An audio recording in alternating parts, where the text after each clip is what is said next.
à l'invitation du Conseil national du patronat pour une journée de concertation sur les modalités de mise en œuvre de la volonté du pouvoir public de réserver en milieu de travail les postes de travail, certains postes de travail aux personnes handicapées.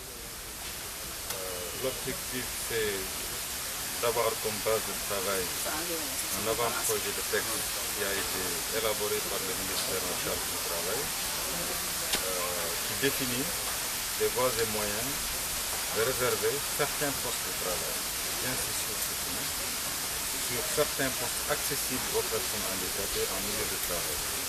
Donc l'objectif, c'est de recueillir les préoccupations du patronat, des partenaires sociaux, des travailleurs, de recueillir les préoccupations des associations de personnes handicapées, de recueillir les préoccupations de l'association des directeurs des ressources humaines, bref, de toutes les parties prenantes pour arriver à un consensus, notamment sur le pourcentage à propos rappelés que nous avons deux contraintes.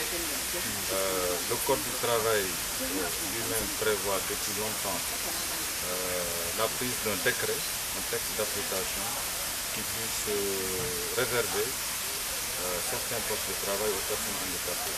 Et depuis 2010 aussi, une loi d'orientation sociale, en son article 29, demande à ce que les entreprises puissent prévoir un certain nombre de postes en faveur des personnes handicapées. Je suis Mme Rakiwan, vice-présidente du CNP, Conseil national du patronat. Ce que nous apprécions à le faire, c'est qu'il y a déjà, comme l'a dit M. le directeur général du travail, il y a un avant-projet de décret qui est là. Et aujourd'hui, qui est le prétexte de notre rencontre. Et le CNP est toujours l'avant-garde du problème qui a toujours eu une solidarité républicaine et une perspective citoyenne. On pensait justement organiser une journée de concertation pour qu'on puisse discuter des conditions d'application de ce décret qui devrait intervenir. Et c'est ça qui est le prétexte aujourd'hui de notre rencontre. La proposition principale, c'est que c'est un problème que l'entreprise ne peut pas à elle seule régler, quelle que soit sa volonté.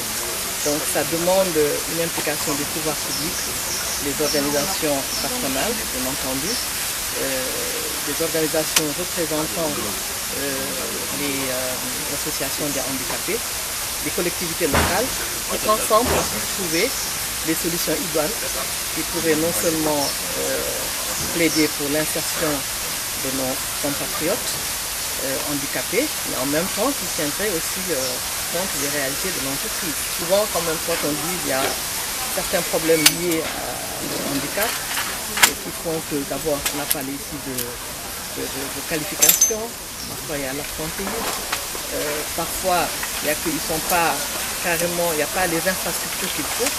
Ce qui fait que ça décourage, en tout cas ailleurs, ça décourageait plus d'un entrepreneur. Heureusement, sous nos cieux, c'est différent, on a quand même une cible sociale plus développée. Ce qui fait aujourd'hui que le CNP a pensé justement organiser cette journée. Des mesures incitatives consisteraient par exemple à encourager les entrepreneurs qui accepteraient d'embaucher les personnes handicapées, peut-être en les exonérant de certaines charges patronales.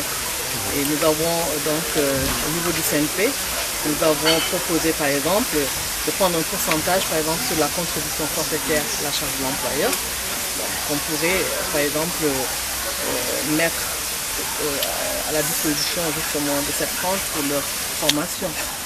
Nous avons aussi comme autre incitation, c'est par exemple donner une contribution, une subvention à ces entreprises qui investiraient dans des infrastructures tendant à faciliter l'accès justement des personnes handicapées. Donc, je crois que ce serait bien de définir le statut de la personne handicapée et puis les emplois auxquels ces personnes handicapées pourraient accéder.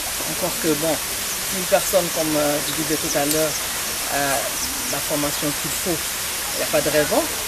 Mais encore, avec le handicap avec lequel ces personnes vivent, c'est vrai qu'il faut aujourd'hui s'arrêter sur le statut de handicapé.